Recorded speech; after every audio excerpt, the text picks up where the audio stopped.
I feel like I'm gonna be teetering on the letters of each of these. It's gonna be like 50% I, 50% E. Maybe. We'll see.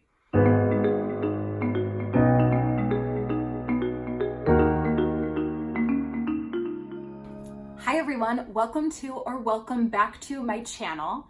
In today's video, I am going to be retaking the Myers-Briggs personality test. This is something that I did in, my senior year of high school. That was the first time I took this test. And then I took it my senior year of college as well. They were both assignments at the time. We had to find out what personality type we were out of the 16 different personality types. And I got the same personality type both times I did it, and it was both ENFP. Now I took it, I did take it a couple years back when I was really sick. This will be something I talk about in a future video, but I got really sick a couple years ago. I got a pretty bad virus that led to me getting a disease. Because when I took it when I was sick, I wanted to kind of see if my personality type would change, because I felt like I had changed so much going through all that when I was just so down on life. I wanted to see if it would change, and it did. It completely changed everything. The letters just like flipped. None of the same letters. I was the exact opposite of what I had been. I felt like it wasn't really accurate for me because I was going through some stuff, and those were bad circumstances, and I wasn't really myself during that time. Now I'm doing much better. I'm happy. I'm in a really good place right now. So I want to retake it and see if maybe the letters have changed from ENFP, which is what they always were. And so, yeah, let's do it. But first, if you don't know what the Myers-Briggs personality test is, I'm going to tell you a little bit about it. I'm actually going to read because I can't quite put into words what it is. So the Myers-Briggs Type Indicator is an introspective self-report questionnaire indicating differing psychological preferences in how people perceive the world and make decisions.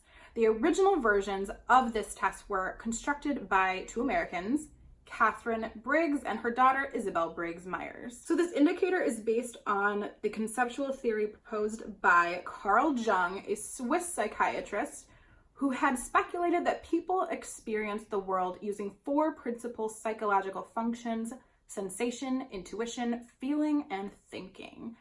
And that one of these four functions is dominant for a person most of the time. The four categories are introversion, extroversion, sensing, intuition, thinking, feeling, judging, perception. Each person is said to have one preferred quality from each category, producing 16 unique types. So I know that a lot of people will take this test in psychology classes. It's usually an assignment you have to do. And that's what it was for me when I was in psychology in high school. And then when I took it my senior year of college, it was for a theater class. And I think it was kind of just to see what type of, actually, I don't know why the heck we took that. I think it has to be done by a psychiatrist. Like, you have to pay for it to be done. Whereas there will be similar versions online that are free for you to take. And that's one of the ones I'm going to be taking today. So I'm going to be taking the one on humanmetrics.com. This I know is the one I took in high school, and is the one I took senior year, and it's the one I took when I was really sick as well. Okay. So let's see if my personality type has changed. You are almost never late for your appointments. I used to be so late. Like, every appointment I ever had, I was always a late person. I'm not really anymore, though. There are times I am. You know what? I'm going to say uncertain. Uncertain for me is like a 50-50. You like to be engaged in an active and fast-paced job. You know what? I'm not going to say capital yes. I am going to say yes, though. You enjoy having a wide circle of acquaintances. I'm going to say yes, just with lowercase letters. You feel involved when watching TV soaps. I don't watch TV soaps, but I do watch The Bachelor. And I get really involved in that. So you know what? I'm gonna say yes. You are usually the first to react to a sudden event, the telephone ringing or unexpected question. Yeah, no. You feel that the world is founded on compassion. No, I don't think it's founded on compassion. I think some people really are. And I would love the world to be so compassionate, but I'm gonna say uncertain. You think that everything in the world is relative. I think this is another one I'm gonna actually put uncertain. Strict observance of the established rules is likely to prevent attaining a good outcome. I don't necessarily like to have a strict observance of the established rules. I'll follow them, ish.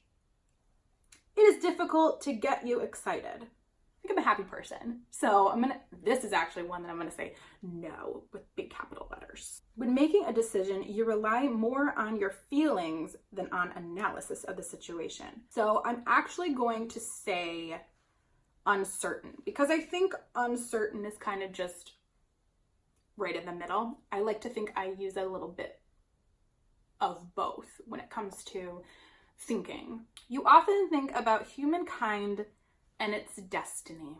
I don't think about it all the time, so I'm not going to put like the capital yes, but I do think about it. You believe the best decision is one which can be easily changed. Do I? Oh my gosh. It's another one I'm going to put uncertain. You often ponder the root cause of phenomena and things. I do. I like to get to the source of what's happening. You prefer to act immediately rather than speculate about various options. I'm going to put no. I'm going to put no, just lowercase, not the capital letters, because I'm not always like that. Most of the time, no. You trust reason rather than feelings. I think I'm 50-50 again. You are inclined to rely more on improvisation than on prior planning. That's definitely one that has for sure changed. I'm glad it's changed. I will act on, improvising sometimes because I think we have to. I think we have to in life. But normally I like things to be planned out a little bit more. So I'm just going to say no. Again, not capitals, just no. You spend your leisure time actively socializing with a group of people, attending parties, shopping. I'm going to say no. You usually plan your actions in advance. Yes. Your actions are frequently influenced by your emotions. I like to rationalize situations way more than I used to, and I think that's pretty important. I think it's important. So I'm just going to put no. Again, not big capitals, but just no. You are a person somewhat reserved and distant in communication. No. You know how to put every minute of your time to good purpose. I do believe in putting purpose into everything. So I am going to say yes. You often contemplate the complexity of life. I'm going to say no. I don't. I think if I thought about that a lot, then I think my brain would just be going crazy if I thought about that all the time. After prolonged socializing, you feel you need to get away and be alone. Yes. You often do jobs in a hurry. No. You easily see the general principle behind specific occurrences. I'm going to say uncertain on that one. You frequently and easily express your feelings and emotions. I express my emotions. I express what I'm feeling, but only with certain people. You find it difficult to speak loudly. No, I don't. You get bored if you have to read theoretical books. Yes. You tend to sympathize with other people. I think it's important to sympathize with other people and try and understand what they're going through. You value justice higher than mercy. I'm gonna say 50-50, uncertain. You rapidly get involved in the social life of a new workplace. I'm gonna say no. The more people you speak to, the better you feel. I do feel better, when I'm hearing from other people and when I'm talking to other people. Yeah. Why am I saying it like, yeah? But yeah. You tend to rely on your experience rather than on theoretical alternatives. Yeah, I do. That's a big one for me, actually. As a rule, you proceed only when you have a clear and detailed plan. I'm just gonna say no. Little baby no. You easily empathize with the concerns of other people. So I'm gonna say yes, but not yes. Often you prefer to read a book than go to a party. Yeah, for sure. 37. When with a group of people, you enjoy being directly involved and being at the center of attention. I like being directly involved with what's going on. I'm gonna say uncertain. You are more inclined to experiment than to follow familiar approaches. I think I'm 50-50. Uncertain. You are strongly touched by the stories about people's troubles. I really am. I can't help it. Big yes. Deadlines seem to you to be of relative rather than absolute importance. Kind of. Oh my gosh, I hate saying yes to this, but I'm gonna say yes to this. Just like a little baby yes. You prefer to isolate yourself from outside noises. Doesn't really affect me. I'm just gonna say no. For you, it is easier to gain knowledge through hands-on experience than from books or manuals. Yeah. Not gonna say big one yes, but definitely yes. You think that almost everything can be analyzed. No. As she takes the Myers-Briggs personality test, analyzing her personality. But no, I don't think that. For you, no surprises is better than surprises. Bad or good ones. I'm gonna say little baby yes. You take pleasure in putting things in order. I wish I took more pleasure in that. No, I'm gonna say no. You feel at ease in a crowd. No. You have good control over your desires and temptations. I think so. Yes. You easily understand new theoretical principles. No. You usually place yourself nearer to the side than in the center of the room. Actually, I'm gonna say uncertain. I think I'm 50-50 with that. When solving a problem, you would rather follow a familiar approach than seek a new one. I'm gonna say rather follow a familiar approach. I'm gonna say yeah. A thirst for adventure is something close to your heart. No, not really. When considering a situation, you pay more attention to the current situation and less to a possible sequence of events. I do have diagnosed anxiety disorder, and one of the big symptoms, at least for me, one of my biggest symptoms is thinking of different outcomes that could happen from a situation. Do I wish I could just kind of be like, this is the situation, this is happening? I do wish that, but no. I can't not think about possible outcomes that could happen. When solving a problem, you consider the rational approach to be the best. No, not always. You find it difficult to talk about your feelings. I don't find it difficult to talk about my feelings. I just only talk about my feelings with certain people. Your decisions are based more on the feeling of a moment than on the thorough planning. I think I'm 50-50 on this one. You prefer to spend your leisure time alone or relaxing in a tranquil atmosphere. You know it. You feel more comfortable sticking to conventional ways. Sometimes. I'm gonna say no though. You are easily affected by strong emotions. I used to be. Not anymore. So I'm able to sympathize, I'm able to empathize, but I don't let the emotions affect me anymore. You are always looking for opportunities. I'd like to think so.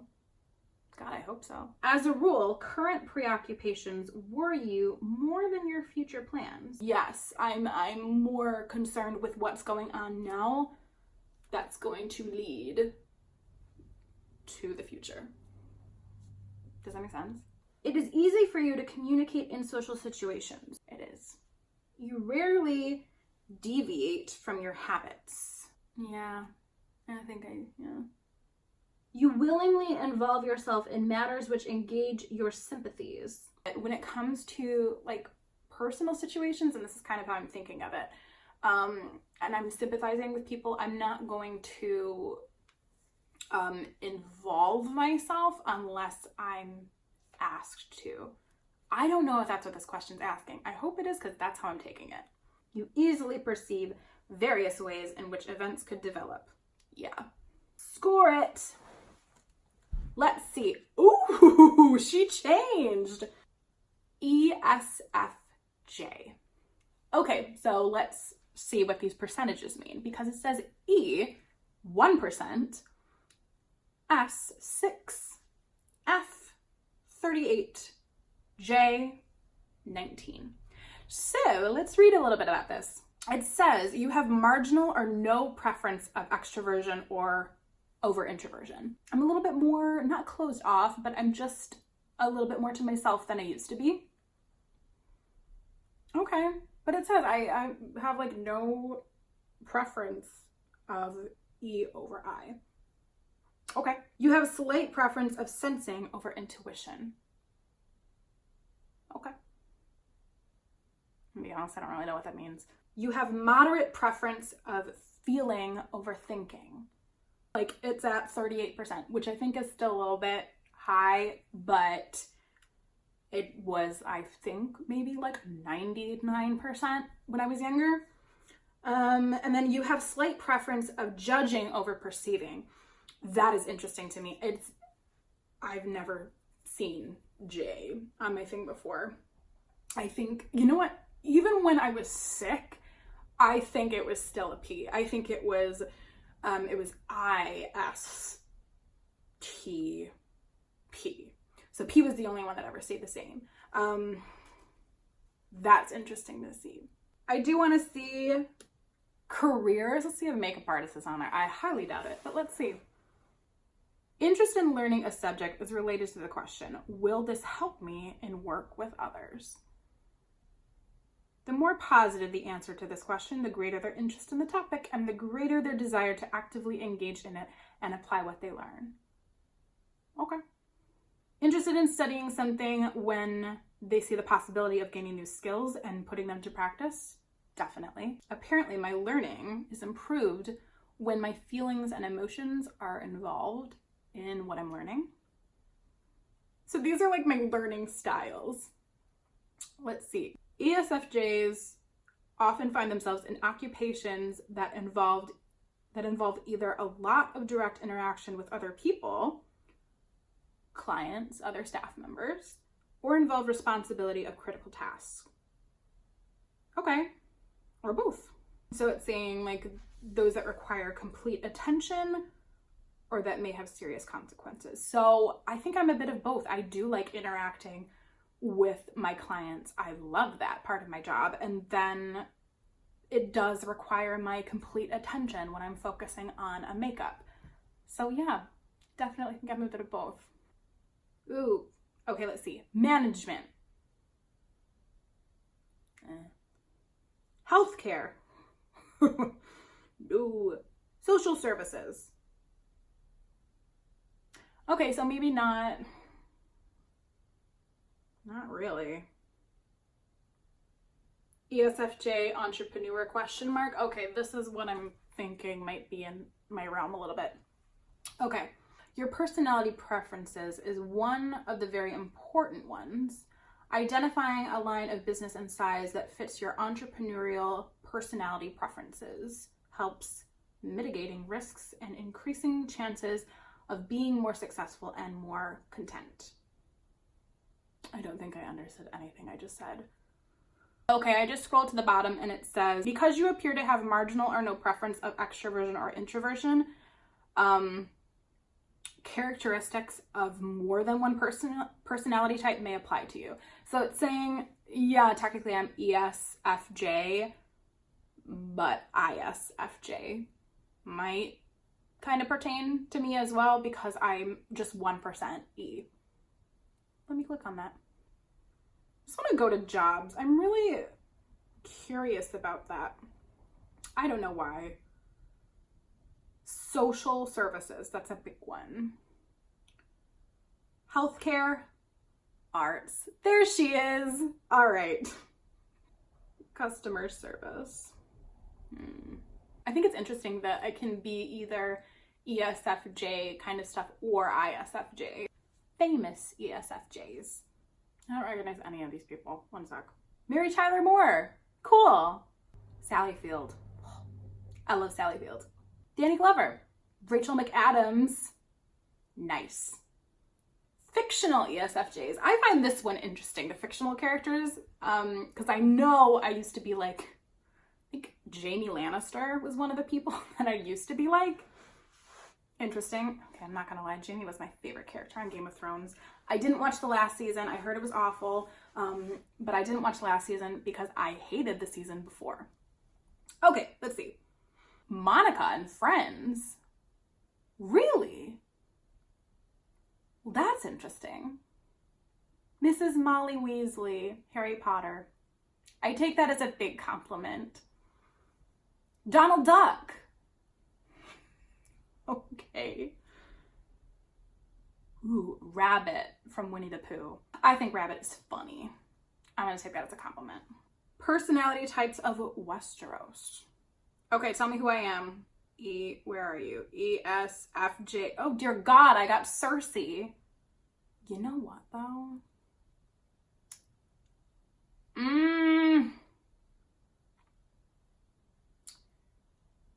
think I'm gonna take it as a compliment, you guys. She might be evil, but she is smart. Catelyn Stark. There. That's a good one. Ew, Robert Baratheon. Okay, well, at least I got Catelyn Stark. And you know what? I'm gonna take Cersei as a compliment and definitely Catelyn Stark, but Cersei's number one on that. Okay, wait, let me look at ISFJ too, because I know they were saying, hey, you could be this too. ISFJ. Brienne of Tarth. Yes. Again, Catelyn Stark and Jorah Mormont. I love Jorah. Okay. So basically there's a big sense of right and wrong when it comes to ESFJs, but it kind of says mothering drive. Yeah, their sense of right and wrong wrestles with an overwhelming, rescuing, mothering drive. I hate how accurate that is. But yeah, basically reading this, ESFJs tend to be the caretakers. I get that. There's a ton of more information on this, but I'm gonna leave it at that. Now, when it comes to my personality type changing, I'm not upset about it. I think it's interesting. I think that we're evolving as humans. I think we're evolving as people and as individuals. I think we're always changing.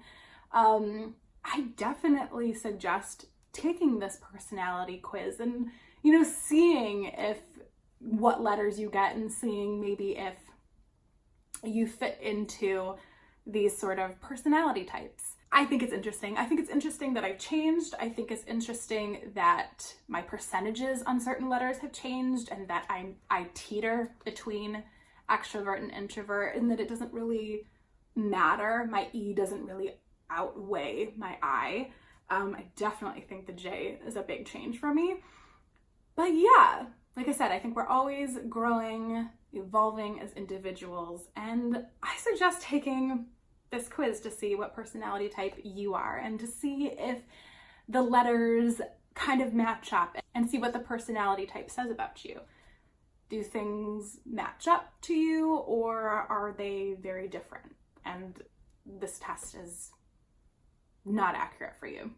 So yeah, let me know what personality type you are if you so choose to. You don't have to. I'm just interested and curious to what personality types are watching me. Thank you so much for watching this video, and I will see you in the next one. Bye. you.